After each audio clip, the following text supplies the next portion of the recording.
Kisah Raden Ayu Siti Hadijah, putri Raja Bali pemeluk Islam. Raja Pemecutan Denpasar memiliki seorang putri cantik yang amat disayanginya. Putri Raja Pemecutan bernama Gusti Ayu Maderai. Raja Pemecutan begitu menyayanginya. Kecantikannya tersohor sebali, sehingga tak sedikit pangeran dan kerajaan lain yang ingin mempersunting Gusti Ayu Maderai. Saat beranjak remaja, musibah menimpa Gusti Ayu Maderai yang terkena penyakit kuning atau liver. Bertahun-tahun penyakit itu tak dapat disembuhkan meski sejumlah balian atau dukun telah dipanggil untuk mengobati putri kesayangan raja. Pada suatu saat, ayah Gusti Ayu Maderai melakukan tapas medi untuk meminta petunjuk Tuhan Yang Maha Esa untuk kesembuhan putrinya. Ayah Gusti Ayu Maderai mendapat pawasik atau bisikan dari Yang Kuasa agar beliau memerintahkan seluruh pati kerajaan untuk mempersiapkan pengumuman sayembara. Kata Jiro Mangku Madepuger, juru kunci makam Raden Ayu Pemecutan alias Raden Ayu Siti Hadijah, saat ditemui dream.co.id pada Senin 6 Juni 2016. Pengumuman sayembara itu dilakukan tak hanya di Bali, tetapi juga bagi kerajaan lain di luar Bali. Ada 2 titah raja pada sayembara tersebut.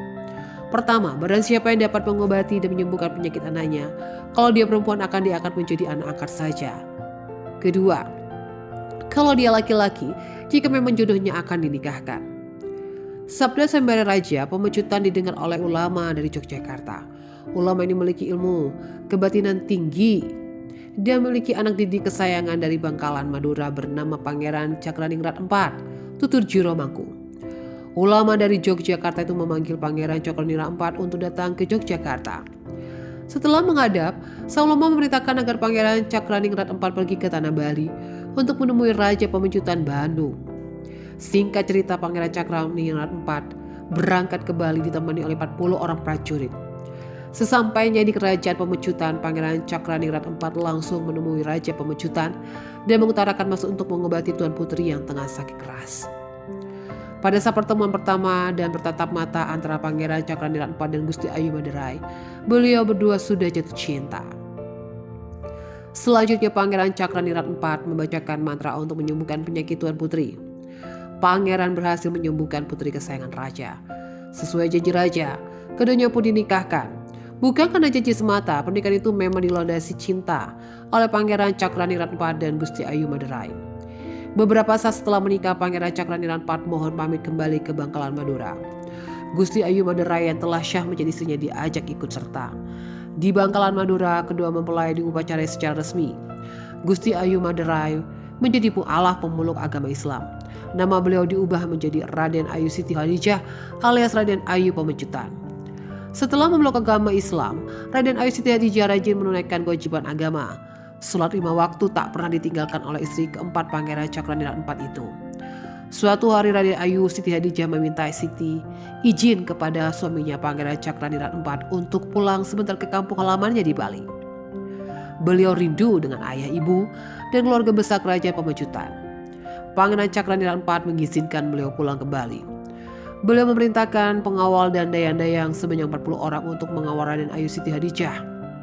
Sebelum pergi ke Bali, Pangeran Cakraningrat IV memberikan bekal kepada istrinya berupa guci, keris dan pusaka yang diselipkan di rambut Raden Ayu Siti Hadijah.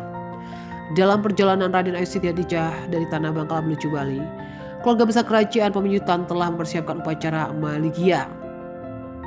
Sesampainya di kerajaan Pemecutan, Raden Ayu Siti Hadijah dan rombongan disambut baik oleh keluarga besarnya. Saat maghrib tiba, Raden Ayu Siti Hadijah menunaikan sholat di kerajaan istana tempat suci bagi umat Hindu. Seperti biasa, Raden Ayu Siti Hadijah mengenakan mukena putih dan menghadap ke arah barat. Pati kerajaan melihat Raden Ayu Siti Hadijah tengah menunaikan kewajibannya sebagai umat muslim. Pati kerajaan menganggap aneh cara sembahyangnya Raden Ayu Siti Hadijah. Sebaliknya Pati menduga Raden Ayu Siti Hadijah tengah mengeluarkan mantra ilmu hitam atau leak. Sontak ia melaporkan hal tersebut kepada Raja Pemecutan yang tak lain ayah Raden Ayu Siti Hadijah. Raja sangat marah mendapat laporan Pati. Raja memerintahkan agar Raden Ayu Siti Hadijah dibunuh. Pati mengajak Raden Ayu Siti Hadijah ke depan pura Kepuh Kembar.